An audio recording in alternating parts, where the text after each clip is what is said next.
বাবা অনেক বৌমা কেমন আছে? ইয়ে ডাক্তার কি বলছে?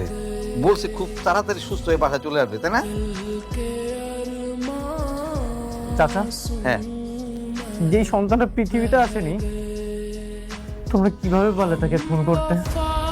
হ্যাঁ চাচা, হ্যাঁ আমি তোমার কি ক্ষতি করেছি? কেন তোমরা আমার সন্তানকে খুন করলে? দেখো ভাইয়া, আমার মনে হয় তোমার বউ ইচ্ছে করে বাচ্চা নষ্ট করার ওষুধ খেয়েছে, তারপর সব দোষ আমাদের উপর চাপিয়ে দিয়েছে। তোমার বউটা বেশি ভালো না, আমাদেরকে অনেক হিংসে করে। মানুষ তো যেমন গরিব, তার মনটা আরো বেশি গরিব, ছোট লোকের মন।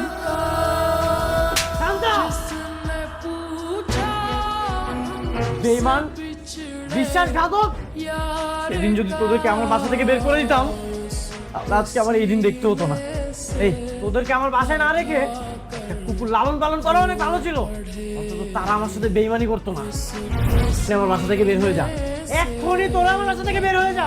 যুগের মধ্যে দাঁড়িয়ে আছিস কেন? বের হয়ে যা এখনই। আরে বাবা, কি হলো? তোরা ফকিরের মধ্যে দাঁড়িয়ে আছিস কেন? যা, এক্ষুনি আমার বাসা থেকে বের হয়ে যা। যা, এক্ষুনি আমার বাসা থেকে বের হয়ে যা। যা, আর কখনো আমার বাসায় আসবি না।